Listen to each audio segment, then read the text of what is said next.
Hello everyone, good morning. आज मैं आपको कुछ प्रोनाउन वर्ड्स के बारे में बताऊंगी और उसका हिंदी बताऊंगी कि उसका हिंदी क्या होता है और कहाँ पे यूज़ किया जाता है। प्रोनाउन का मतलब आप जानते हैं। प्रोनाउन का मतलब होता है जो नाउन के बदले में यूज़ किया जाता है। नाउन किसे कहते हैं आपको ये भी पता है। किसी जगह, नाम, वस्तु के नाम को नाउन बोला जाता है, ठीक है, जिसमें बोध होता है इसका। तो नाउन जैसे हो गया, अगर सेंटेंस है हमारे पास कि जैसे राम काला है, तो इसका इंग्लिश में होगा राम इज़ ब्लैक। तो राम यहाँ पे नाउन है, ठीक है। तो यहाँ पे राम नाउन है। अगर राम की जगह हम कुछ और यूज़ करते हैं, अगर दूसरा कोई बोलता है राम के तरफ उंगली दिखाते हुए कि वह काला है, तो राम के जगह पे हम लोगों ने वह का यूज़ किया, दैट का यूज़ किया, तो इसका मतलब हुआ कि दैट क्या है, प्रोनाउन है। तो यहाँ पे बहुत सारे प्रोनाउंस है जिसके बारे में मैं आपको बताने वाली हूँ और हिंदी का भी बताने वाली हूँ, इसका हिंदी मतलब। तो आप समझ गए होंगे प्रोनाउन नाउन के बदले में यूज़ होता है। अब यहाँ पे फर्स्ट होता है दिस। दिस यह के लिए यूज होता है। दिस का हिंदी यह होता है जब कोई वस्तु पास में हो, जब कोई वस्तु पास में होती है उसके लिए दिस का यूज होता है, ओके। और सिंगुलर वस्तु होती है, मतलब एक वस्तु होती है और वो नज़दीक होती है, तो उसके लिए दिस का यूज होता है। अगर मेरे पास ये पेंसिल है, नज़दीक है, तो मैं बोलूँगी दिस इज पेंसिल। अगर ये दूर रहेगी तो उसके लिए दैट का यूज़ होता है। ये भी सिंगुलर के लिए यूज़ होता है। और दिस, दिस मतलब ये या फिर ये सब। यहाँ पे यह का यूज होता है सिंगुलर के लिए और दीज उसके अपोजिट है, यहाँ पे प्लूरल के लिए यूज़ होता है और इसका मतलब होता है ये सब, ओके। दैट, दैट मतलब वह। दोज, दोज का मतलब वो या फिर वो सब। दोज दैट का मतलब होता है वह जो वस्तु दूर होता है। अगर कोई वस्तु दूर है, जैसे कि साइकिल दूर है, तो मैं बोलूँगी दैट इज बाई साइकिल। अगर वो नज़दीक है तो मैं बोलूँगी दिस इज बाई साइकिल। तो अगर बहुत सारा साइकिल रहेंगे तो बोलूँगी दोज आर बाईसाइकिल्स।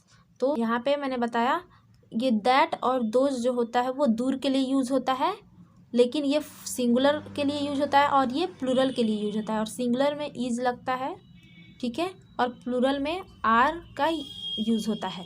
ये भी सेम होता है दोनों। ये नज़दीक के लिए दोनों का यूज़ होता है, बस ये सिंगुलर के लिए यूज होता है और ये प्लूरल के लिए यूज़ होता है। हु का मतलब होता है कौन या फिर जो।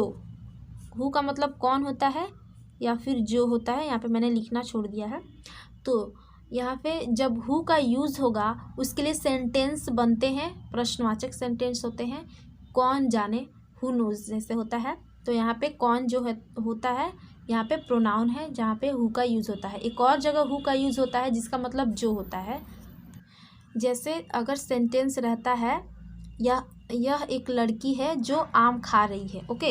तो यह यहाँ पे यह का जो यूज हुआ है वो लड़की के लिए ही यूज हुआ है कि यह एक लड़की है, और जो है यहाँ पे जो उसके लिए यूज हुआ है कि जो आम खा रही है, मतलब वही आम खा रही है। जैसे यहाँ पे सेंटेंस हो जाता है there is a girl who is eating mango. तो यहाँ पे हु जो है वो लड़की के लिए यूज हुआ है, तो इसलिए वो प्रोनाउन है, तो इसलिए ये प्रोनाउन के लिए इसका हिंदी जो और कौन होता है। आप ध्यान से देख लीजिएगा। आई का मतलब मैं, यू का मतलब तुम या आप, योर का मतलब तुम्हारा या आपका, ऑल ऑफ अस का मतलब हम दोनों, बोथ ऑफ अस का मतलब भी हम दोनों होता है। ऑल ऑफ अस का मतलब हम सब और बोथ ऑफ अस का मतलब हम दोनों। बोथ मतलब दोनों, इफ़ मतलब यदि, आफ्टर मतलब बाद, आफ्टर दैट का मतलब उसके बाद, ठीक है। और आफ्टर दिस अगर रहेगा यहाँ पे तो इसके बाद हो जाएगा, यहाँ पे इसके हो जाएगा, ठीक है। शुड का मतलब चाहिए, हाउ मतलब कैसे या फिर कितना, ठीक है। बिफोर मतलब पहले, फॉर मतलब के लिए या फिर के वास्ते, और मतलब या फिर अथवा।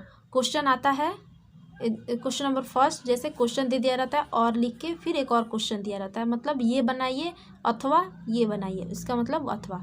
अश मतलब हमको या हम लोग होता है, उसके दूसरा सेंटेंस में यूज होता है अलग तरीका से। मस्ट मतलब जरूर चाहिए, सीम मतलब मालूम होना, विथ मतलब के साथ, ईच अदर मतलब एक दूसरे से, विच मतलब कौन सा। यहाँ पे भी जो है कौन सा या फिर जो, ये भी इसी प्रकार का यूज होता है, ठीक है। इसी प्रकार का सेंटेंस रहता है जो प्रोनाउन के लिए यूज़ होता है, मतलब नाउन के जगह पे ही यूज़ होता है, ओके। इसको ध्यान से देखिएगा। बिकम मतलब होना, हाउएवर मतलब जैसे तैसे, माई मतलब मेरा, दे मतलब वे या फिर वे लोग, ओके। आवर मतलब हमारा, ऑल ऑफ यू मतलब तुम सब, ऑल ऑफ देम मतलब वे सब, देम मतलब वे होता है, ओके। इट मतलब यह, देयरफॉर मतलब इसलिए। ये सेंटेंस अक्सर हम लोग लेटर लिखते हैं स्कूल में तो इसके लिए यूज़ करते हैं, तो देयरफॉर मतलब इसलिए। आफ्टर दिस मतलब इसके बाद, दिस है तो इसलिए इसके।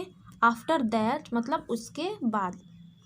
नाउ मतलब अब, बिकॉज मतलब क्योंकि, एवरीवेयर मतलब सब जगह, वी का मतलब हम लोग, ठीक है।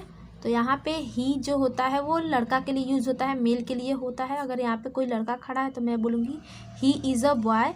अगर यहाँ पे कोई लड़की खड़ी है तो मैं बोलूँगी सी इज़ अ गर्ल। तो सी और ही का मतलब वह होता है, लेकिन ही होता है वो बॉय के लिए यूज़ होता है, मतलब मेल के लिए, और सी होता है वो फीमेल के लिए। और हिम जो होता है वो भी मेल के लिए यूज़ होता है, इसका अर्थ होता है उसको या उनको। लेकिन हिज जो होता है उसका अर्थ होता है उसका या उनका, ठीक है। फिर सी का मतलब वह, मैंने बताया अभी। हर का मतलब उसकी या उनकी, ये फीमेल के लिए ही ये दोनों यूज़ होता है, ये दोनों एक साथ ही यूज होते हैं, ठीक है। देयर का मतलब होता है उनका, देम का मतलब उनको, हुज का मतलब किसका, हुम का मतलब किसको, ठीक है। एनी वेयर मतलब कहीं भी, कहीं पर या फिर कोई जगह। फ्यू मतलब कुछ।